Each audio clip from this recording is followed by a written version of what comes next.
Saya lagi menanti film horor dari Joko Anwar, Siksa Kubur. Kalau ini kayaknya cocok jadi judul film Siksa Pemilu.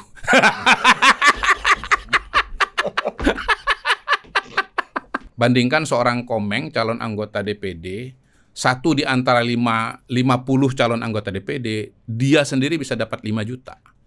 Sementara pasangan Ganjar Mahfud dari 3 paslon dapat 2,8 Di Jawa Barat. di Jawa Barat. Boro-boro menang, nomor 3. Nomor 3 ya. Nomor 3. Jadi refleksi dari hasil pemilu dalam negeri juga dong. Iya, luar negeri artinya itu. refleksi dan pengadilan sama-sama nggak didukung. Anda percaya suara saya di luar negeri segitu? Tidak heran kalau misalnya Ibu Mega bisa punya sikap politik yang salah atau langkah-langkah politik yang salah kalau informasi yang dikasih adalah sampah semua.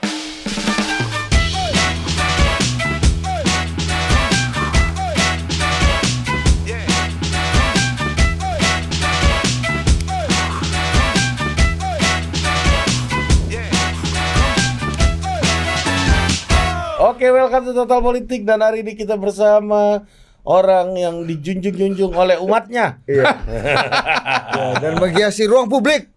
Al Mukarram. Ya, Mr. Q. Selamat Ruang pagi. publik politik ini isinya cuma 2 sekarang. Siapa? Mr. Q sama Rifana Pratiwi. Iya. Aduh, lu jangan sebut Rifana Pratiwi. Kenapa? Kena shadow ban gitu. Gimana Mr. Q? Alhamdulillah. Anda dirasani nih Iya. sama pimpinan partai nih Iya, kemarin. iya. Tuh. Mr. Q disebut juga tuh. Suatu kehormatan disebut oleh sekjen partai besar. Iya.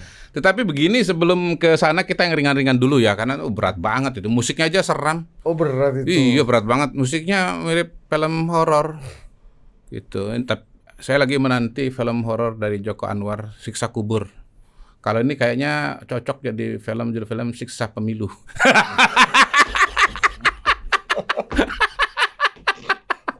Jadi kalau pemilu ini dibikin film horor, ya kira-kira begini. Penulis Judulnya apa? Siksa Pemilu. Sutradaranya Astu Kristianto. Berat ya, jadi kita yang ringan-ringan dulu. Jadi pagi-pagi saya di grup, ada yang posting begini nih, catat sejarah DPD, Dewan Perwakilan Daerah, Komeng raih 5,3 juta suara. Kalau mau ditampilkan beritanya nanti boleh. Di Jawa Barat ya, dia kan salah satu calon anggota DPD. Lalu ada komentarnya nih yang menarik. Ayo demo, Komeng menghina Ganjar Mahfud dan PDIP. Ayo Ganjar, perintahkan PDIP dan simpatisannya ajukan hak angket. Tidak masuk akal suara pribadi bisa kalahkan suara partai. Gitu. Maksudnya? Iya, karena suaranya Komeng itu 5 juta di atas suaranya Mas Ganjar Mahfud yang 2,8 apa gitu di Jawa Barat. Jadi bahwa suara pribadi ini bisa mengalahkan Capres. suara capres itu dianggap sesuatu yang TSM lah. Iya, Di grup berikutnya saya dapat komentar juga bahwa ini Komeng menang begini pasti gara-gara pelanggaran TSM ini, kecurangan TSM. Itu di Jason scriptnya jangan-jangan, iya kan? Jangan-jangan Mas Ganjar yang 5 juta tuh. Iya, barangkali begitu ya. Jason script ini kan. Ya, gue baru dengar Jason Script karena keterbatasannya gue yang selama ini gue taunya Jason Mraz gitu. Iya. Atau Jason Bourne, Jason Bourne. Bourne ya. Identity gitu ya. Iya. Kayak ini nih ilustrasi aja sebetulnya Atau bahwa JavaScript ya. sebetulnya suara-suara yang orang-orang populer itu bisa memang sangat-sangat tinggi gitu loh. Bandingkan seorang Komeng, calon anggota DPD, satu di antara 50 calon anggota DPD, dia sendiri bisa dapat 5 juta. Sementara pasangan Ganjar Mahfud dari 3 paslon dapat 2,8 Di Jawa Barat. di Jawa Barat gitu. 28. 2,8. Hah? 2,8. 2,8. Komanya kali Mr. Q. Enggak, silakan dicek aja, kan Jawa Barat ini kan kemarin baru diketok Palu. Makanya kan ini menjadi berita karena hasil Jawa Barat kan baru diketok Palu kan kemarin kan. Ternyata suara Komeng sebagai calon anggota DPD RI ya, satu di antara 50 caleg DPD RI itu 5 juta. Sementara Ganjar Mahfud ya, paslon dari 3 pasang dapat 2,8. Tetapi ini juga nggak mengejutkan karena kan sebetulnya ada berita juga di Detikcom saya baca Said Abdullah mengalahkan Ganjar Mahfud di Madura. Suara 500.000 suaranya. iya, hampir 600.000 suara dia pribadi. Bayangkan seorang Said Abdullah, Caleg ya. suara caleg itu bisa mengalahkan suara calon presiden di dapil itu. Dan yang dikalahkan adalah Ganjar Mahfud. Dan kemudian yang menarik dari berita di Detikcom itu adalah sinyalemennya, bahwa jangan-jangan gara-gara ini Said Abdullah tidak akan dilantik. Karena ada surat edaran Iya. suara caleg harus linear dengan Iya. kalau Ya, nggak nggak dilantik. ya ini ilustrasi lah bahwa popularitas seseorang itu bisa sedemikian rupa sehingga kemudian bisa mendapatkan dukungan yang sangat besar dari masyarakat. Yaitu ilustrasinya kalau tingkat nasional ya Prabowo Gibran bisa dapat angka 58%. Dan sementara itu Ganjar Mahfud bisa juga sangat rendah ya. 16, berapa terakhir itu 16,7% lah katakanlah begitu. Tapi balik kepada yang tadi ya, balik kepada Oh, yang ini tadi. udah bisa yang agak serius sudah. Udah. Tadi udah bisa aja kan. Naik satu oktav dulu. Iya, kita yang ringan-ringan dulu lah, tadi yang ringan-ringan. Nah, ini yang agak seriusnya. Jadi saya sebetulnya sangat prihatin ya kepada Mas Hasto karena beliau percaya ya dan mengutip hoaks yang sumbernya itu beredar di media sosial, di X. Beliau ini termakan hoaks.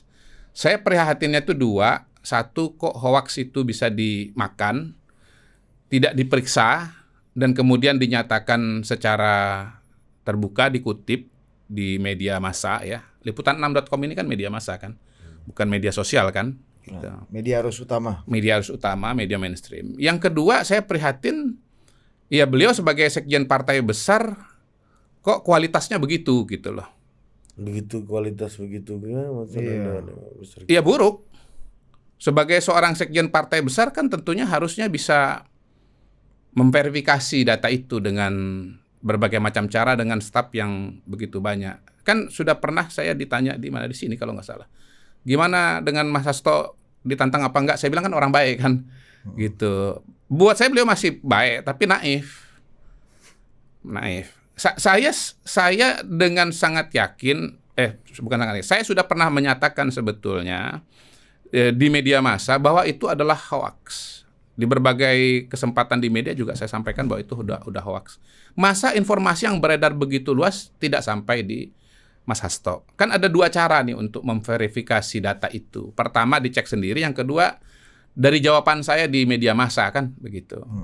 Nah, saya pun sebetulnya sudah dalam tanda kutip sambil bercanda kan challenge kepada Adian Apitupulu di acara di ALC ketika dia juga menyebut data itu ya sebagai bentuk kecurangan atau desain kecurangan lah. Data yang mana nih Anda bilang 17%? Yang 17% itu yang kita omongin ini dikutip oleh Mas Hasto ini. 17%. Kan ada beberapa kutipan tadi kan, beberapa. Oh kan kalau saya kan pasti mengacu kepada yang 17. Saya Jason Script saya nggak ada urusan. Ya. Makanya nanti pelan-pelan satu dulu. Betul. Intinya yang angka 17 itu kan yang saya Muhammad Kodari itu dikaitkan dengan angka 17% itu. Anda mendesain. Saya mendesain itu. Saya sudah tahu hasilnya. Nah, saya di ALC itu bahkan mengatakan begini, saya challenge Adian Apitupulu atau siapapun yang bisa membuktikan bahwa saya mendesain angka itu, maka akan saya kasih hadiah seharga GLS 450. Atau kalau justru sebaliknya dia tidak bisa membuktikan, dia yang kasih hadiah kepada saya. Kan apa yang terjadi dengan Adian Apitupulu? Begini beliau, nggak bisa menjawab challenge-nya saya. Gitu. Nah, saya bisa dengan sangat yakin menjawab itu karena apa? Karena memang realitanya nggak seperti itu. Ini levelnya ini di atas challenge siapa yang akan memenangkan pemilu. Di atas itu, karena di situ masih ada ruang untuk kalah kan? Ruang untuk kalah. Memang saya berani men-challenge bahwa Prabowo akan menang karena saya lihat tren hasil survei. Tapi kan bisa aja tren itu menurun. Tetapi kalau urusan tanggal 5 Januari itu, pernyataan saya di DPD Partai Golkar itu adalah fakta yang sudah terjadi gitu loh. Jadi nggak ada ruang kemungkinan saya salah di sana. Gitu. Bila perlu kalau mau challenge harga Boeing 737. Ayo juga. Dari GLS ke Boeing ini kan banyak juga kan. Saking bahwa itu adalah fakta keras, dan saya punya videonya. Bahwa saya sama sekali bukan, pertama ya, bukan ngomong data nasional. Yang dikutip itu bukan data nasional, tapi data DKI. Yang kedua itu sama sekali bukan bicara mengenai hasil, tapi itu adalah hasil survei yang dihasilkan oleh lembaga yang namanya Polling Institute gitu. Jadi Polling Institute itu melakukan survei nasional, pilihan calon presiden masyarakat, lalu ada breakdown per provinsi. Nah, karena saya diminta bicara di forum DKI, saya tentu mengutip data DKI sebagai data yang relevan kan, gitu. Nanti bisa ditampilkan lagi di sini datanya. Nah, yang muncul di media sosial itu pun dipotong. Jadi saya menyampaikan perolehan Prabowo Gibran di DKI menurut survei Polling Institute, breakdown dari survei nasional. Menyampaikan angka Anies Muhaimin, menyampaikan angka Ganjar Mahfud yang dilalah itu angkanya 16,9%, sama dengan perolehan suara Ganjar Mahfud di Sirekap itu pada tanggal kira-kira di mana hoax itu muncul gitu loh. Jadi itu jelas adalah fitnah. Bahwa itu adalah saya mengetahui hasil pemilu. Saya memang punya proyeksi. Ini saya ulang pelan-pelan nih. Saya memang punya proyeksi bahwa Prabowo Gibran akan menang berdasarkan data hasil survei, temuan-temuan survei, berdasarkan analisa-analisa perilaku pemilih gitu. Tetapi saya nggak pernah tahu angkanya akan jadi berapa. Nggak pernah tahu saya angkanya bakal jadi 16,9. Faktanya juga kan pada hari ini angka itu kan bukan 16,9 ya. Mungkin di bawah lagi daripada itu gitu loh. Dan bukan 17 tadi. Dan bukan 17 juga gitu. Itu. Jadi sekali lagi sangat menyedihkan bahwa seorang Mas Hasto mengutip hoax, dan jelas-jelas sudah saya klarifikasi itu adalah hoax. Nah, saya nanti bila perlu teman-teman di sini tampilkan ceramah lengkapnya saya itu sebagai bukti bahwa itu sama sekali bukan data nasional, itu adalah data DKI, dan itu adalah kutipan survei, bukan proyeksi terhadap suara pada hari ini. Melihat dengan situasi kayak begini, Mr. Q masih mau membuktikan kalau Iya. Masih mau membuktikan bahwa Anda bukan pelaku pendesain 17% Ganjar Mahfud. Gini, kan ini kan diangkat lagi oleh Mas Hasto gitu loh. Saya menganggap sebetulnya udah selesai kemarin itu. Tapi kan kenapa Mas Hasto mengangkat lagi soal ini? Yang sebetulnya menurut saya, nanti kita akan diskusi dari berbagai macam aspek ya. Sebetulnya ada banyak kesalahan-kesalahan pernyataan dari Mas Hasto gitu. Nah, termasuk misalnya soal Jason Script ya. Yang saya tahu dari orang ahli IT ya, sebetulnya kalau mau ngutak-ngatik itu harus punya akses dulu loh. Kalau mau melakukan audit segala macam itu harus punya akses dulu loh kepada yang namanya source code dari dari sistem IT ini. Jadi kalau nggak bisa masuk ke dalam, kalau nggak dikasih izin, itu sebetulnya jadi pertanyaan, kenapa bisa ngutak-ngatik? Ibaratnya gini, ini rumah nih ya, kalau mau ngutak-ngatik apa yang ada di dalam rumah ini, kan harus masuk dulu ke dalam rumah. harus izin yang punya. Harus izin yang punya. Atau diberikan akses sama yang punya. Diberikan akses. Gitu. Nah kalau nggak dikasih akses, ngutak-ngatiknya gimana? Berarti ngarang dong. Iya kan? Emang beliau tadi bilang ngotak-ngatik ya? Enggak mengaudit forensik. Iya. Dari data C1 ya. Iya, mengaudit itu termasuk dalam tanda kutip. Ngutang-ngutik. Pokoknya masuk. Iya, sama aja dengan begini. Misalnya auditor keuangan. Dia baru bisa melakukan audit kalau dia diberikan akses kepada dokumen-dokumen yang mau diaudit itu. Nah kalau lu nggak buka dokumennya, lu nggak bisa ngakses dokumennya, lu gimana bisa mengatakan bahwa ini ada fraud di situ? Bahwa ada kecurangan di situ. Ya, betul. Punya C1 sendiri kali. Atau dia kan Mas Hasto Nggak kalau bisa. nggak salah bicara Iya, tadi soal Sirekap deh Mas. Kalau Sirekap. Mr. Q. Iya, Sirekap itu kan data, Oh, iya, ada Sirekap. server. Ini saya bacakannya dia. Iya. Untuk melakukan audit forensik, seperti halnya audit apapun harus punya akses terhadap objek yang diaudit. Iya. Jelas ya? Gampang itu. Pertanyaannya, apakah ahli yang disebut tadi punya akses kepada source code dari Sirekap? Nah, saya nantangin Mas Hasto nih, sebut namanya siapa ahli IT itu. Panggil aja ke sini. Tanya bagaimana, tanya nih kalau beliau sebut namanya, ya, minta nomor teleponnya, undang ke sini atau undang ke media massa, ditanya secara mendetail bagaimana dia bisa melakukan audit. Tolong hadirkan juga ahli IT yang lain gitu untuk pembanding. Sirekap ya, bukan J1. Bukan. Nah, bahkan lebih jauh kan Mas Sirekap tuh internal KPU berarti. internal ya? KPU. Bahkan lebih Iya, jauh kan iya. Mas Hasto mengatakan bahwa sebetulnya formulir C1 itu bisa ditukangin kan begitu kan. Bisa dimanipulasi gitu. Itu makin jauh lagi beliau ini larinya ke sana. Nah, ini saya lanjutin. Setahu saya yang ini beliau orang yang berpengalaman ya dengan IT pemilu ya. Setahu saya yang punya source code itu hanya KPU sendiri. Jadi kecuali KPU mengizinkan seseorang untuk mengakses source code-nya, tidak mungkin seseorang bisa melakukan audit terhadap source code tersebut. Jadi kita bicara teknisnya saja, rasanya sudah nggak mungkin ada ahli IT, siapapun namanya beliau itu, ya. Jason Nggak, itu JSON script itu ininya, Iya. yang di Software apa sih? softwarenya itu. Ya, Kita sama-sama nggak ngerti makanya, bertiga. orangnya sebut aja Jason dulu. Iya, iya, Sebut iya. saja namanya Jason. Maksudnya Nggak, karena ini Nggak jujur punya akses dia kepada itu. Si Jason loh. ini. Iya, gimana dia mau melakukan audit? Ilustrasi sederhananya tadi adalah seorang auditor keuangan, seorang ahli audit itu baru bisa melakukan audit kalau dia diberikan akses kepada dokumennya, gitu.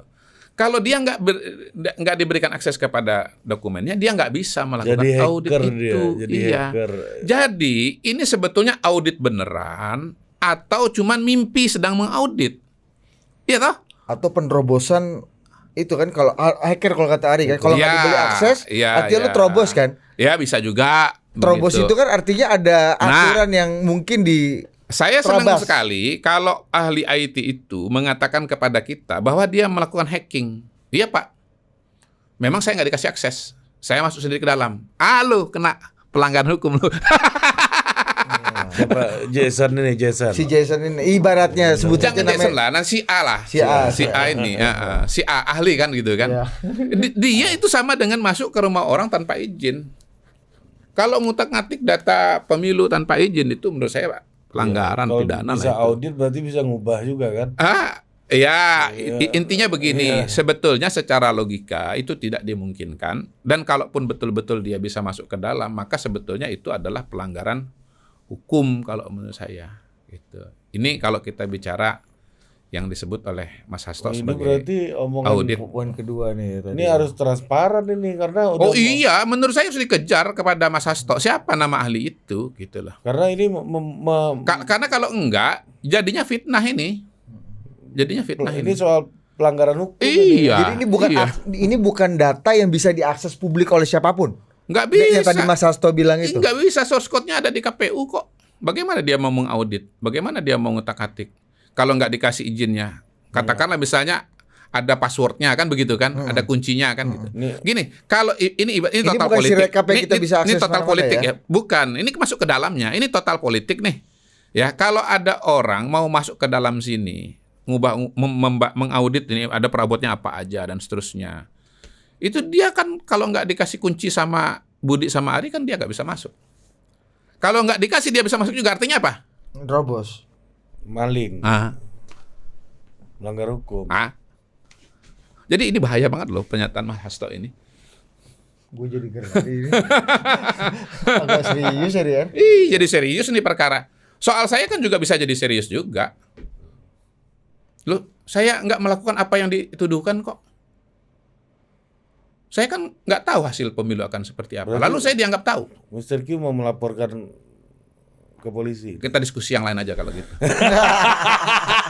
Kita masuk topik yang lain aja ya. Bagaimana dia bisa mengakses JSON script itu kalau nggak ada izin dari KPU? Audit forensik katanya. Ada dua sih. Melakukan audit forensik. Ada dua sih, mengunci ya, masuk ke JSON script, lalu kemudian melakukan audit. Kayak gini deh, kita nggak usah terlalu panjang di sini. Biarlah ahli IT yang berbicara. Kalau menurut saya panggil aja. Saya sebut Mas Hasto, sebutlah siapa ahli IT itu, dipanggil, kasih nomornya, dipanggil ke sini, dibandingkan dengan ahli IT yang lain untuk mereka berbicara. Tapi kalau pakai logika, nggak bisa sebetulnya melakukan audit kalau nggak bisa masuk ke dalam. Yang kedua, kalau nggak ada izin masuk ke dalam, artinya ilegal. Dan itu berbahaya, melanggar hukum. Yang berikutnya nih Mr. Q, angka 33% harusnya Mas Ganjar. Yang kedua, yang berikutnya adalah mustahil satu putaran. Itu dua hal itu gimana Mr. Q? Ya kalau soal harusnya dia punya angka, beliau punya angka internalnya 33%. Iya. Kalau kita bicara mengenai angka kan sebetulnya kalau kita mengikuti hasil-hasil survei berbagai lembaga yang kredibel, kita kan bisa ngelihat tren suaranya Prabowo Ganjar, tren suaranya Ganjar Mahfud kan memang mengalami penurunan.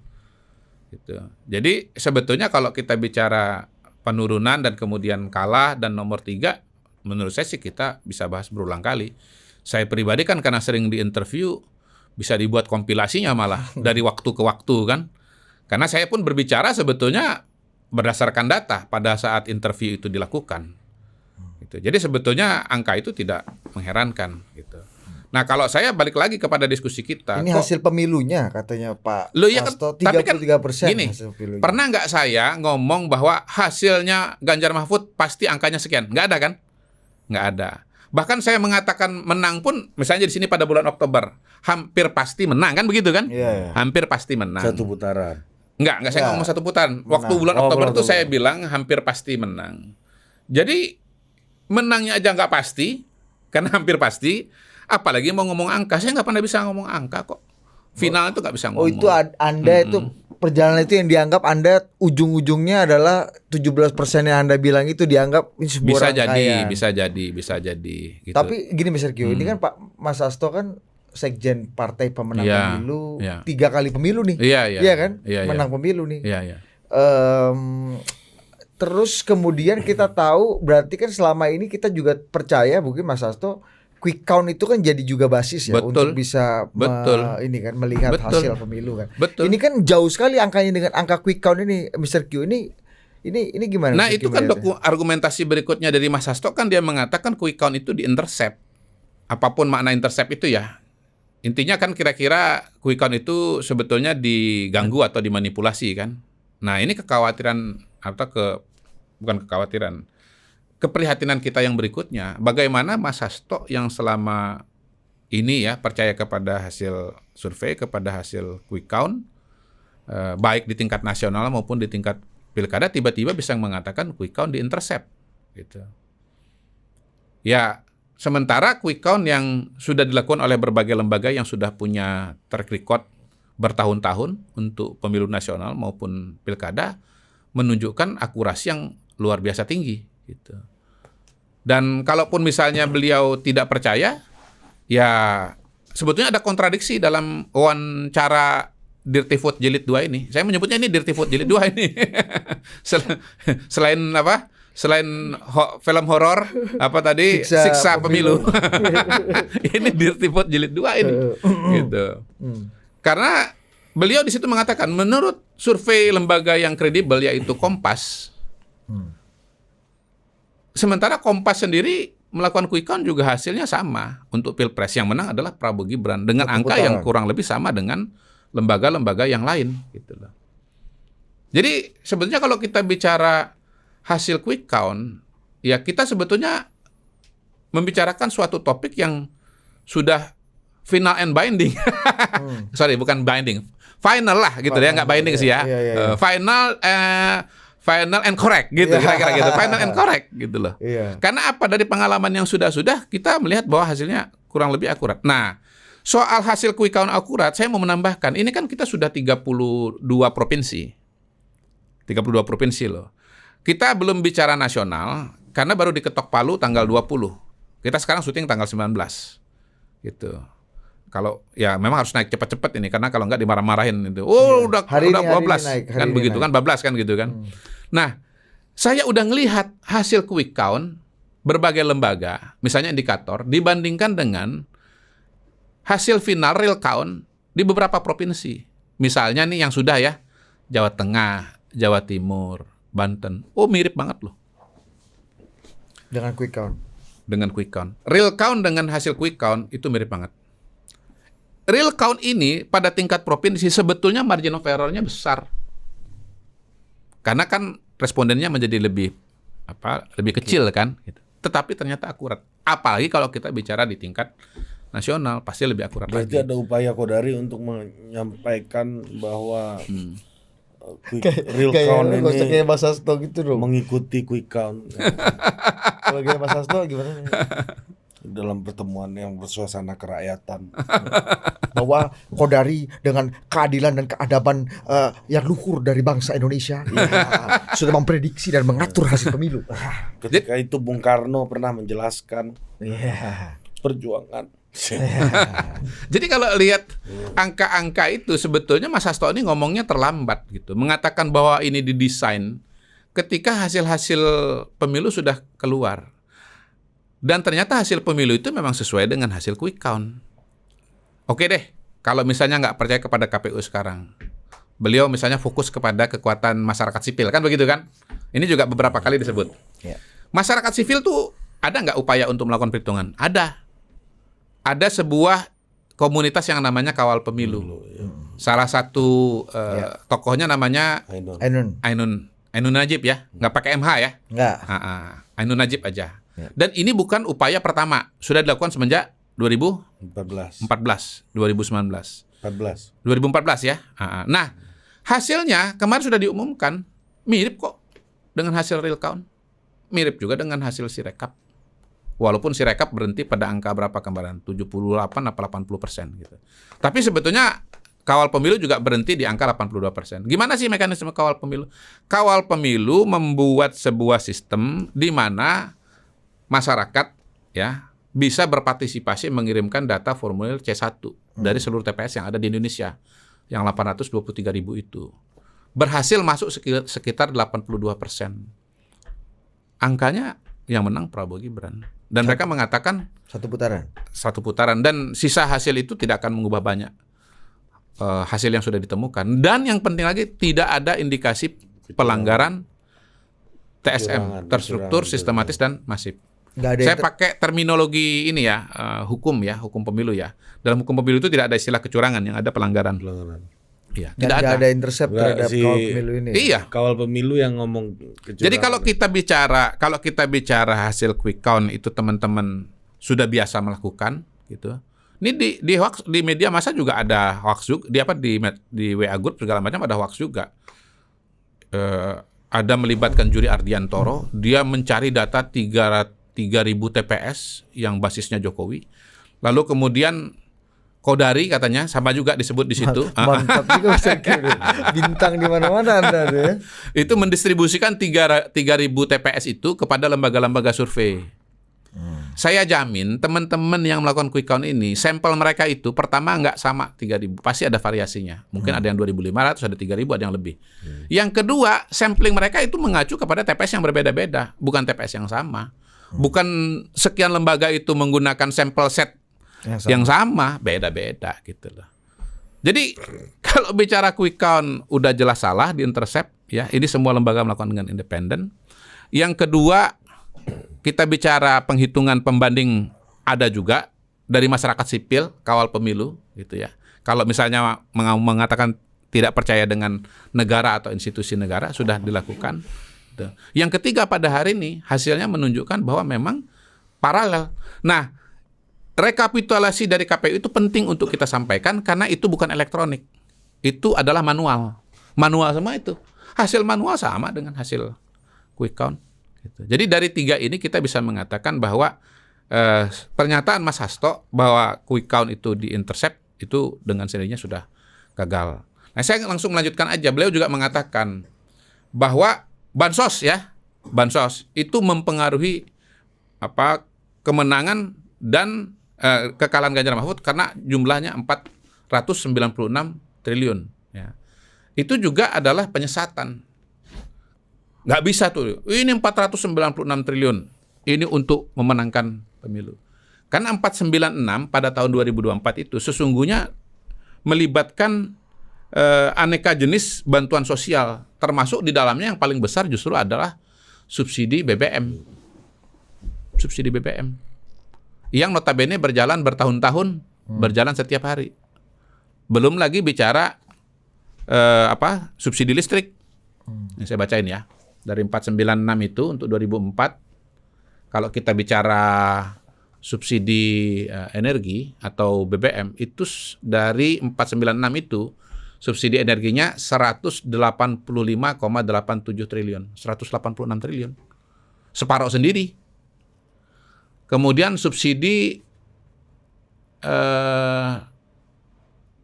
listrik 97 triliun sendiri. Belum lagi kita bicara untuk subsidi pendidikan 27 triliun. Kesehatan 55 triliun gitu. Jadi kalau diasosiasikan bahwa bantuan sosial itu berkaitan dengan dana dana beras dan yang lain-lain, itu mungkin masuknya Kementerian Sosial 78 triliun gitu. Jadi mengatakan bahwa 496 ini adalah bagian dari pemenangan pemilu, itu jelas angka yang salah dan menyesatkan gitu. Nah, makin menyesatkan ketika dikaitkan dengan perolehan suara pasangan Ganjar Mahfud di luar negeri. Katanya kan menang nih di luar negeri. Iya. Keanehannya muncul ketika di luar negeri harusnya linear. Luar negeri menang, itu betul, refleksi dari hasil pemilu. Ini betul, kok beda? Betul. Ini ada keanehan dan kecurangan. Ini salah satu ya pernyataan paling lemah dari Mas Hasto Kristianto, Pak Sekjen kita ini. Dan ini betul-betul mengherankan. Beliau lagi-lagi kayaknya mengutip hoax. Jadi beberapa waktu sebelum coblosan itu memang beredar hasil exit poll di berbagai wilayah di luar negeri. Sebetulnya saya ngelihat sekilas saja sudah aneh itu. Karena hasil exit poll-nya ada yang berdasarkan negara, ada juga yang berdasarkan kontinen. Itu aja udah aneh. Yang pasti saya jamin, nggak ada lembaga yang melakukan exit poll atau melakukan exit poll di luar negeri. Kenapa? Pertama, pemilihnya secara total itu kecil dibanding dengan nasional. Yang kedua, biayanya luar biasa besar.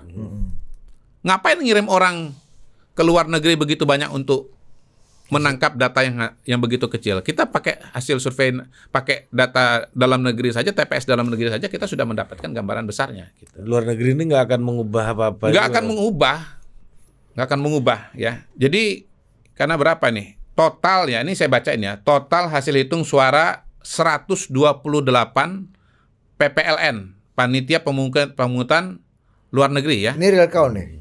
Ini real count. Sudah diketok palu juga. Makanya saya bisa kutip. Totalnya 671.366 suara. Ya. Ini dari Detikcom ya, ini dikutip ya. Hasil rekapitulasi di 128 PPLN rampung, Prabowo Gibran unggul. Bukan Ganjar Mahfud. Sorry ya. Sorry ya. Itu media apa? Detikcom. Media apa? Hah? Medianya apa? Detik.com. Iya. nanti ditampilkan datanya. Kamu percaya suara saya segitu? Ya percayalah. Nih biar nanti ditampilkan ya, biar detail ya. Prabowo Gibran 427.000, Ganjar Mahfud 118.000, Anies Muhaimin 125.000, total suara 671.000. Kalau bicara persentase, Prabowo Gibran 63,9%, Anies Muhaimin 18%, Ganjar Mahfud 17%. Perolehan kemenangan PPLN, Prabowo Gibran 66 dari 128, Ganjar Mahfud 39, Anies Muhaimin 22. Kalau di total 127 ya. Kenapa cuma 127 di total untuk kemenangan? Karena khusus satu PPLN di Santiago, Chile. Amerika Selatan, seri antara Prabowo Gibran dan Ganjar Mahfud masing-masing 50 suara. Kan tadi 128 kan? Tapi kalau di total jumlah kemenangan itu 127. Karena yang satu tuh seri, jadi nggak ada yang Bisa menang. seri gitu ya. Iya, tapi kan karena kecil kan suaranya. Berarti Kan. pas 100 orang di situ Iya, ya. itu Enggak lah, kan ada suara juga Anies juga. iya, artinya terpolarisasi betul 50-50. Seri. Bos. Nah, ini kan sudah menunjukkan bagaimana pernyataan Mas Hasto itu gugur, ambrol, hancur minah.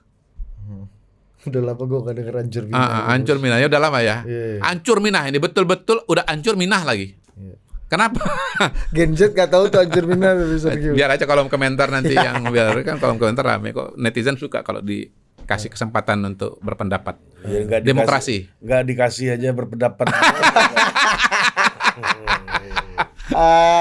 Hancurnya kenapa?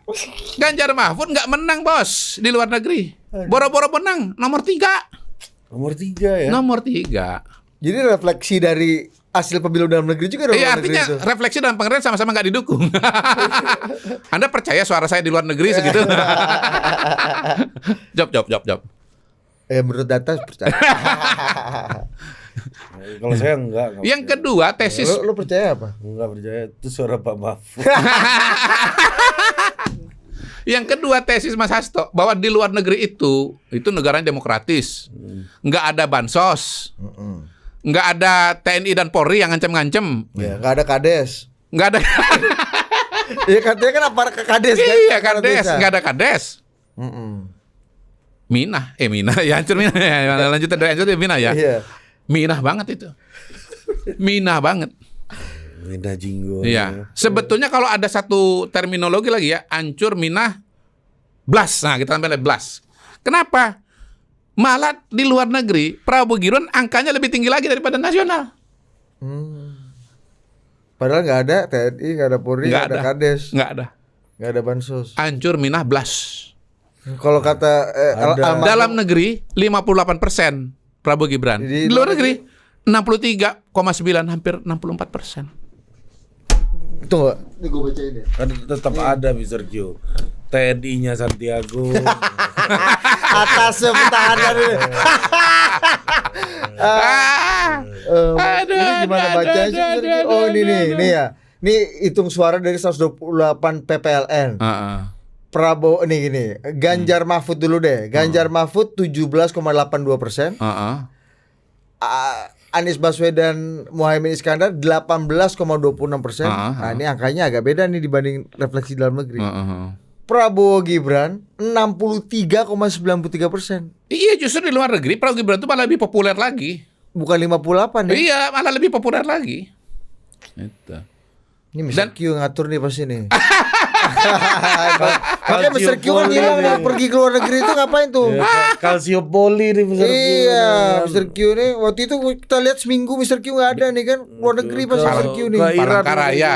Oh Palangkaraya. Saya itu nggak hobi ke luar negeri. Nggak hobi ke luar negeri. Ikut Habib Abu kali ke Buing.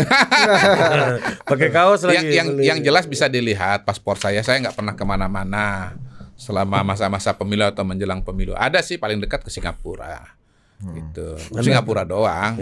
Singapura itu nggak doang itu. Lah, tapi saya ngapain keliling dunia menggalang suara 671.000 itu? Nggak ada gunanya. Sama dengan exit poll di luar negeri, ngapain? Jadi kalau ada exit poll di luar negeri, saya secara insting aja bisa mengatakan itu pasti hoax. Itu adalah justru upaya-upaya untuk mempengaruhi pemilih dengan cara-cara yang tidak benar. Dilalah dikutip oleh Mas Hasto. Jadi saya khawatir betul dengan situasi dan kondisi di PDI Perjuangan. Apabila sumber utama informasinya kepada Ibu Mega, ya saya anggaplah ya, beliau ini salah satu atau bahkan satu-satunya pada hari ini yang memberikan feeding informasi kepada Ibu Mega. Tidak heran kalau misalnya Ibu Mega bisa punya sikap politik yang salah atau langkah-langkah politik yang salah, kalau informasi yang dikasih adalah sampah semua. Analisanya sampah semua. Dari Sekjen. Loh, kita mau kalau ditanya, "Oh, lu insinuatif lu enggak bener." Lah. Buktinya kan yang disampaikan ini kan kita bisa cross check secara langsung datanya. Gini loh. Ini saya nggak tahu wawancara dengan Liputan 6 ini kapan, ya. Tapi tadi. saya kan gini, wawancara dengan tayang kan nggak. Oh iya. Kan bisa beda kan, gitu. Siapa tahu Tapi begini, hitungan di yang muncul di PPLN ini setahu saya udah beberapa hari, Bos. Ini data publik, Bos. Data yang nggak perlu lu cari sendiri. Yang nggak membutuhkan usaha ekstra, tidak membutuhkan intelijensi ekstra. Lu tinggal Google aja, lu tinggal baca berita aja kayak lu membaca berita bahwa Jonathan Christie mengalahkan Gintings atau Gintings mengalahkan Axelsen gitu loh. Atau membaca berita yang dibacakan Rifana Pratiwi. Apakah ada sumber informasi yang lebih sederhana daripada berita media online? Tapi kemudian pernyataan Anda dalam kapasitas Anda yang begitu penting, sangat sentral, tapi sangat berbeda dengan data dan fakta dan realita. Dan mohon maaf, kita ngomong tentang hal yang sangat sensitif dalam kapasitas yang sangat penting. Nah, kalau untuk hal yang semudah ini dan sepenting ini Anda sesat, apa nggak wajar kalau kita mengkhawatirkan bahwa informasi yang disampaikan kepada Ketua Umum PDI Perjuangan banyak sesatnya? Ya, saya dengan segala hormat berteman dengan Mas Hasto. Tapi kalau sudah bicara data dan informasi seperti ini, ya kita harus mengatakan apa adanya. Itu. Tapi kan lagi-lagi Bang Mr. Q. Ini kan yang ngomong juga bukan main-main ini. Ini nomininya Bu Mega, wajahnya Bu Mega di publik.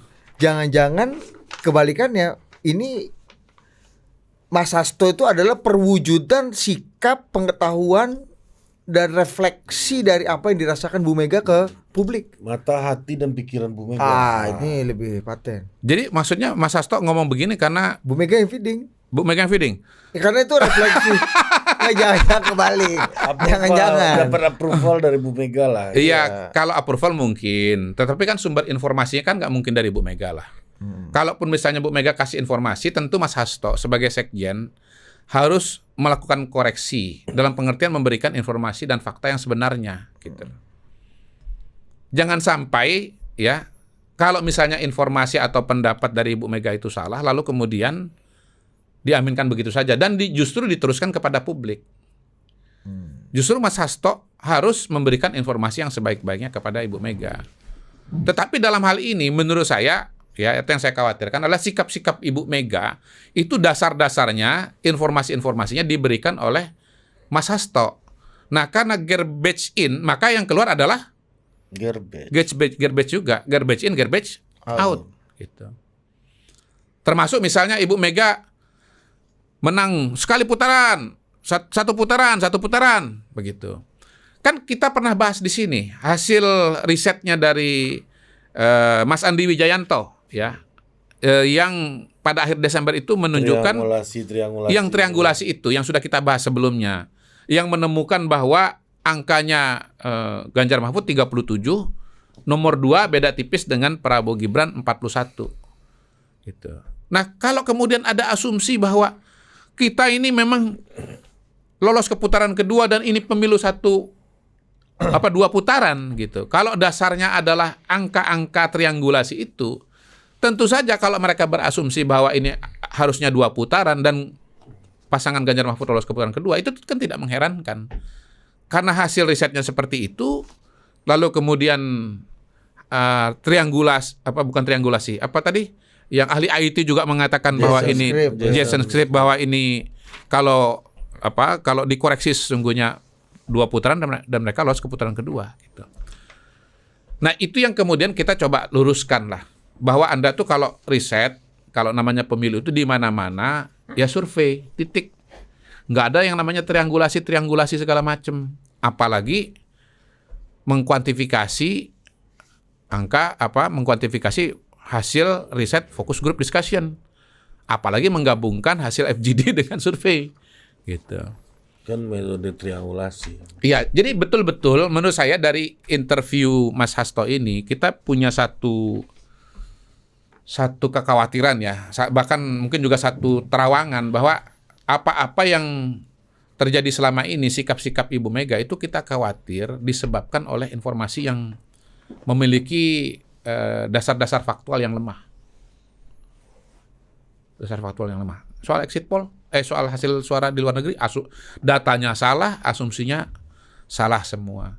Soal bansos dipukul rata bahwa 496 itu untuk pemenangan pemilu. Tidak ada upaya melakukan breakdown seperti yang barusan kita lakukan untuk melihat bahwa ya itu semua yang namanya kayak subsidi energi, subsidi BBM, subsidi itu kan dilakukan oleh semua presiden, termasuk Ibu Mega ketika menjadi presiden. Incumbent insentif, apapun namanya, gitu.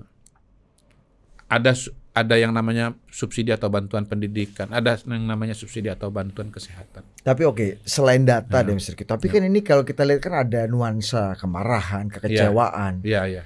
Kegeraman di situ dan itu kayaknya lagi kembali ke tesis awal, ini adalah refleksi dari kemarahan, kegeraman, kekecewaan Ibu Mega terhadap proses pemilu ini. Iya. Mr. Q lihatnya gimana?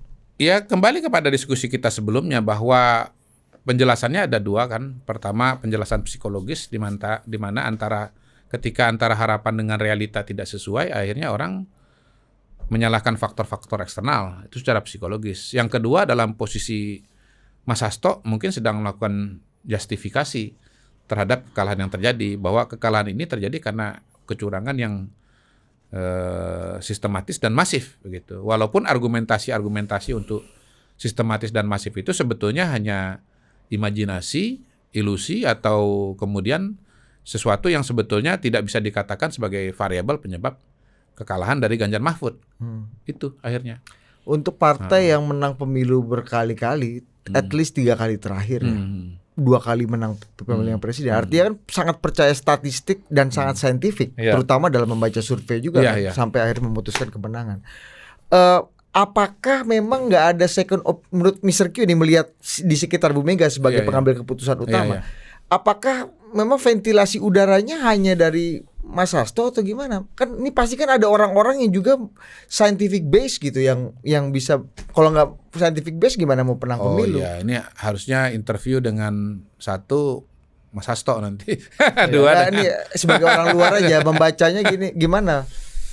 Ya saya melihat kayaknya sih memang dinamika pemikiran di Bu Mega barangkali pada hari ini semakin menyempit ya kayaknya ya. Kalau dulu kan misalnya ada Pak Taufik Kemas gitu yang jadi pembanding, lalu kemudian ada Mbak Puan, ya ada Mas Nanan, ada Mas Bambang Pacul, ada Mas Hasto. Kalau saya lihat misalnya dalam pemilu 2024 ini peran atau suaranya Mas Bambang Pacul misalnya paling sederhana itu kan kelihatannya tidak sedominan sebelumnya. Dan kita sudah pernah bahas bagaimana kalau misalnya ada Mas Bambang Pacul pada posisi sebagai panglima pemenangan, mungkin ceritanya akan sangat-sangat berbeda. Karena Mas Bambang Pacul akan melihat kepada elemen-elemen dan data-data pemenangan yang sesungguhnya gitu. Dia tidak akan melihat kepada variabel-variabel A, B, C, D dan seterusnya. Dia tidak lari kepada Jason Script, tapi dia akan lari kepada temuan survei mengenai perilaku pemilih, mengenai tingkat kepuasan kepada Pak Jokowi misalnya, dan dia berbicara mengenai pasukan lapangan yang bekerja dan datang kepada pemilih, gitu. Dan bukan kepada variabel-variabel yang tadi dibahas oleh Mas Hasto dalam videonya. Gitu. Jadi mungkin ini adalah evaluasi juga buat PDI Perjuangan dalam pengertian kalau kita bicara mengenai pemilu, maka ya harus ada mekanisme dan sistem yang objektif untuk melakukan evaluasi keadaan dan menyusun strategi. Gitu. Kalau buat saya kan kekalahan ini kan sederhana saja bahwa kekalahan ini adalah kesalahan strategi. Gitu. Nah kalau 2004 kesalahannya adalah karena pada waktu itu belum memahami dan belum menerima instrumen yang sebetulnya paling relevan kalau kita bicara pemilihan langsung, yaitu survei. Waktu itu ada kesalahan paradigmatik dalam melihat pemilu presiden secara langsung. Paradigma yang dipakai adalah paradigma pemilu tidak langsung, dengan menghitung kekuatan partai politik membandingkan dengan kekuatan di parlemen gitu. Padahal ada fenomena yang namanya split ticket voting. Padahal ada yang namanya fenomena otonomi relatif pemilih gitu. Nah itu dilupakan atau itu tidak dipahami. Tidak mengenal juga dan nggak percaya dengan survei. Akhirnya kalah. Karena salah instrumen, ya salah analisa, garbage in, garbage out lagi. Sama aja sebetulnya. Tapi dulu itu juga. Waktu itu dimaklumi karena ini barang baru. Barang baru, iya. Ya kan? Tapi kalau bicara sekarang, sebetulnya instrumennya sudah ada, sudah dipahami, udah dipakai beliau sendiri berkali-kali, sangat sering gitu. Kenapa tidak dipakai? Gitulah. Atau kalaupun misalnya dipakai, terjadi kesalahan dalam membaca data, kesalahan dalam analisa, kesalahan dalam strategi. Nah, buat kita yang mengacu kepada sumber data yang sama selama bertahun-tahun dan mencoba membaca data dengan baik dan kontinu, sebetulnya kan ini sudah bisa dijelaskan dengan sangat mudah dan sangat sistematis. Balik lagi, kita punya datanya ini sudah berbulan-bulan, kita sudah melakukan podcast berbulan-bulan, berkali-kali, kita menganalisa data berbulan-bulan, berkali-kali. Dan bahkan itu feedingnya nggak perlu aneh-aneh lah, nonton Total Politik aja kayaknya. Iya. Begini. Gini. Nggak perlu sumber sophisticated. Kalaupun misalnya gitu. belum, kan cuma Total Politik, makanya kita nggak nonton politik, maka Total Politik kita nggak tahu. Enggak, ini bukan cuma muncul di Total Politik kok. Saya ngomong juga di podcast-podcast yang lain. Dengan maksud saya nonton tema. Podcast di YouTube aja. Oh iya. Itu udah bisa dapat. Iya betul. Informasi yang lebih berkualitas gitu. Betul. Nonton Rifana Pratiwi juga bisa. Betul. Kenapa Rifana terus? Idola kita. Idola itu saya. bukannya lebih ke sharing iman ya kalau itu. Sharing iman. Jadi bagaimana kita menjadi muslim yang baik? Iya. Cocok. Kamu kuat. Kau bisa. Ini Top, Mari. Ini informasi yang sudah terbuka semuanya, gitu ya. Jadi kenapa informasi yang terbuka, yang penting itu nggak diterima, sementara informasi yang beredar di media sosial dan salah itu justru yang diterima. Itu saya garis bawahi gitu. Kenapa informasi yang benar ya nggak diterima, ya informasi yang salah justru ditelan bulat-bulat. Bukan cuma satu loh, bukan cuma hoaks soal hasil suara. Itu sudah diketahui, direncanakan dari 5 Januari. Namanya Muhammad Qodari. Bahkan ternyata exit poll palsu yang beredar juga ditelan. Dan setelah exit pollnya, data exit poll yang, bahkan setelah hasil PPLN yang sesungguhnya juga muncul, itu nggak dicatat. Saya waktu berdebat mengenai, kan ini, Mas Romah Hurmuzi itu dalam acara di Kompas TV, Satu Meja, itu mengatakan, data di luar negeri Ganjar Mahfud menang. Begitu saya yang bicara, saya bilang, Mas, ntar dulu, saya bilang. Saya melihat di luar negeri dari data yang saya baca, ya kan waktu itu kan munculnya kan sedikit-sedikit nih, muncul di kota ini gitu. Setahu saya Prabowo Gibran yang menang juga banyak loh. Hasil pemilu itu majemuk loh. Meskipun belum selengkap. Belum. Ya. Tapi waktu itu saya lanjutkan. Saya nggak tahu Mas ya yang menang siapa ya. Ya. Saya nggak tahu siapa yang menang, karena kan datanya belum final. Tapi Mas juga nggak bisa menyalahkan saya, karena hasil final belum ada. Gitu. Nah, begitu hasil final yang ada, saya cari dong. Dan saya dengan mudah temukan. Kita itu nggak perlu secara sengaja mencari kok. Kita rutin membaca berita aja sesuai dengan kebiasaan kita. Berita itu datang sendiri kok di muka kita. Ya toh? Gitu. Oh, ternyata menang Prabowo Gibran. Saya tinggal lihat aja breakdown-nya siapa. Kerja ekstra saya cuma melakukan persentase aja gitu loh. Berapa sih angkanya? Ini tanpa harus mengunci Jason Script dulu, Mr. Q nih. Kalau mengunci Jason Script-nya Detikcom yang harus dicek. Tapi data begini kan data yang bukan muncul di Detikcom, tapi muncul juga di berbagai media online yang lain kan. Data resmi lah. Iya. Kan sama aja dengan kita bicara mengenai hasil quick count kan. Oh ini hasil quick count lu salah lu. Ya kita aja lihat lembaga yang lain. Sama aja kita bilang Detikcom lu salah. Kita bandingkan aja dengan online yang lain itu, dengan kompas.com, dengan Tribun News, dengan jawapos.com, segala macam dan seterusnya. Sama nggak datanya? Sama. Gitu. Jadi betul-betul wawancara itu kemarin membuat saya sangat-sangat prihatin dengan kualifikasi dan kualitas Mas Hasto sebagai Sekjen PDI Perjuangan. Dan hemat saya seluruh jajaran PDI Perjuangan di seluruh Indonesia ya harap waspada juga dengan apa yang terjadi dari hasil wawancara kemarin gitu loh. Anda kalau dengarkan penjelasan kami, Anda bisa cek sendiri loh semua data-data yang kami sampaikan. Paling tidak soal hasil PPLN luar negeri ini. Ini Pak Sekjen Anda mengatakan pola pilihan masyarakat di luar negeri dengan dalam negeri itu berbeda.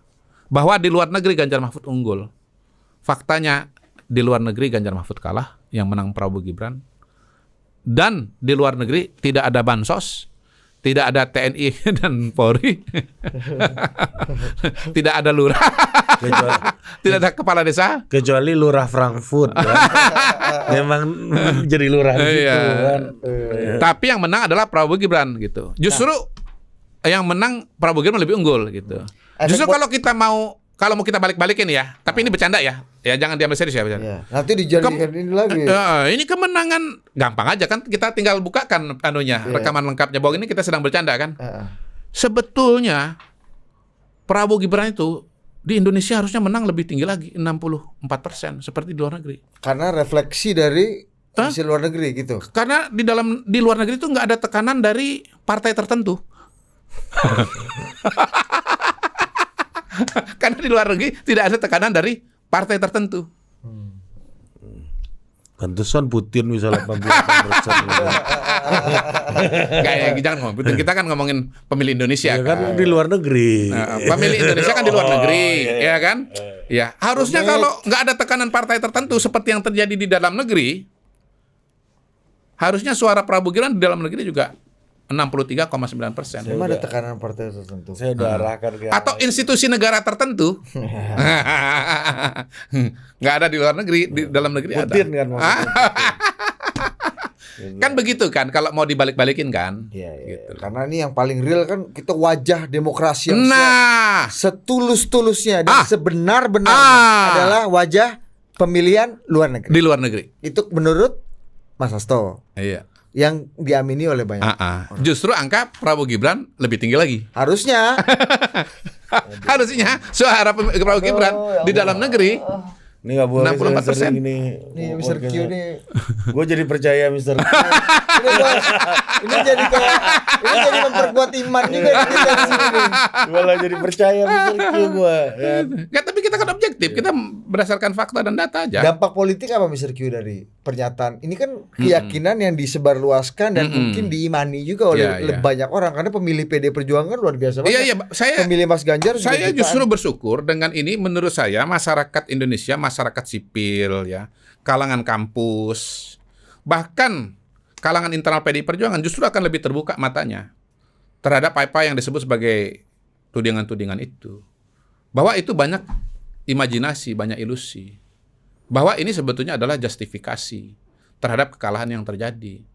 Padahal itu adalah semata-mata kesalahan strategi di lapangan dari mereka yang berada atau bertanggung jawab terhadap strategi itu.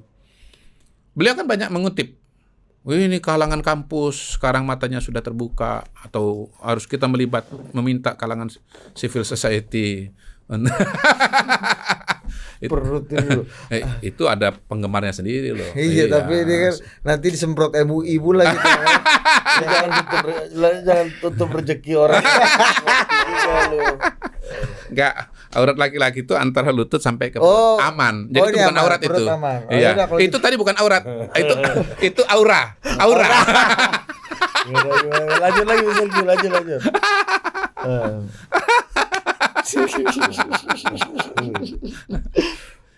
Justru ini membuka mata gitu. Saya kemarin diundang di kampus UI. Iya. Sekarang saya nostalgia kan. Divio bilang, "Wih, Bang, itu Mr. Q diundang ke UI rame pula katanya."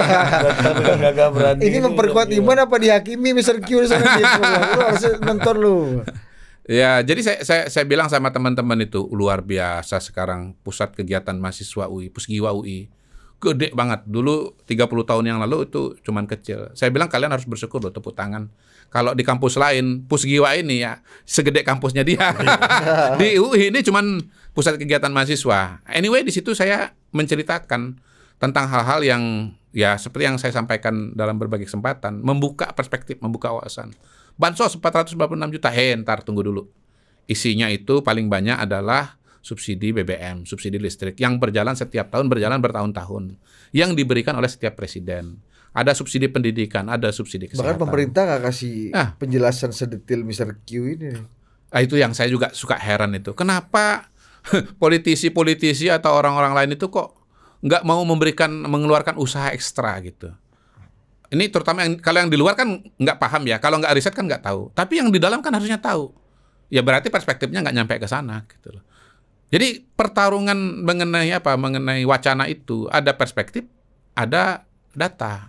Nah, kita harus kuat di dua-duanya. Ada data, ada juga perspektif.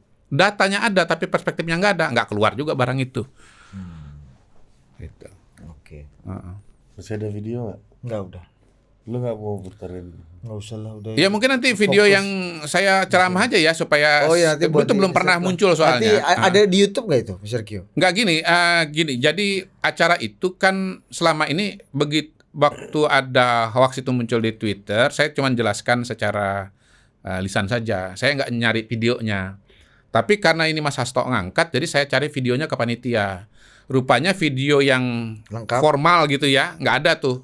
Nggak ada satu rekaman video seluruh acara tuh nggak ada. Itulah. Tapi kebetulan ada hadirin yang merekam ceramah saya itu, dan alhamdulillah bisa dicari orangnya, dan kemudian videonya bisa saya dapatkan. Oke, kita insert di bagian akhir dan dengan lengkap dengan tanggal dan tempat. Punya kelihatan kok spanduknya di belakang. Jadi gini, yang beredar di X itu dia dari sudut kiri saya. Ketika saya bicara dari sudut kiri saya. Nah, yang video saya ini datang dari sudut kanan saya. Salah satu hadirin dia merekam saya di sebelah kanan. Gitu. Ya, tapi akan kelihatan bahwa backgroundnya situasinya sama. Nah, dan ini sangat bisa dijelaskan kenapa. Ini orangnya semua aktornya ada. Sebelah kiri saya Ahmed Zaki Iskandar, Ketua DPD Golkar Jakarta. Bisa dikonfirmasi. Sebelah saya Jojo Wahab, pengurus Golkar gitu. Lalu di sebelah sana lagi Bang Poltak, juga pengurus Golkar DKI Jakarta. Semuanya bisa dikonfirmasi. Dan ini adalah video asli ya. Karena nanti kalau udah nyampe Mas Hasto nanti dibilang pula bahwa ini adalah kerjaan AI ini. Ini adalah deepfake segala macam dan seterusnya. Enggak, ini asli. Oke, thank you Mr. Q. Sampai jumpa lagi di Total Politik.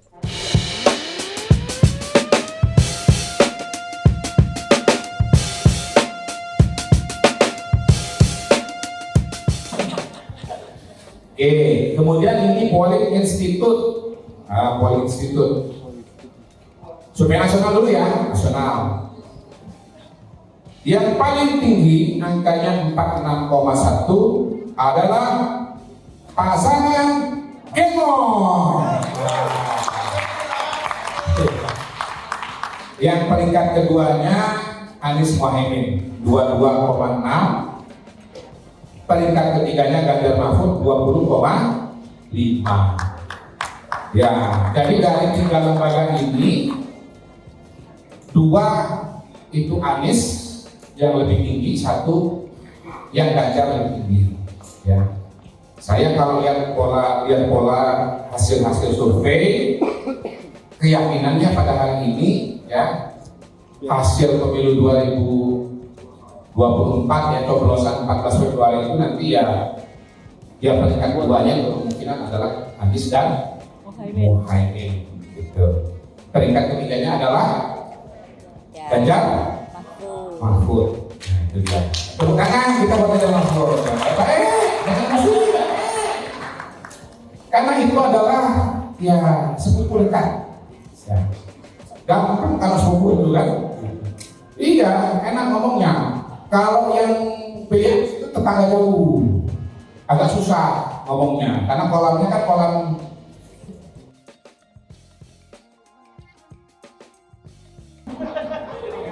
Ya, ini kalau ada yang rekam hati-hati nih ya. Ini kan acara internal ya. Kalau nanti beredar salah sendiri ya. Iya. Kalau nanti mau keluar, tolong dikasih tip dulu gitu ya. Dikat. Kalau nyebar bukan salah saya, Bang, yang nyebarin loh. Oke, gimana DKI Jakarta? DKI Jakarta, siap-siap. Datanya ini agak mengejutkan. Aduh, saya sebut apa enggak ya? Sebut apa enggak?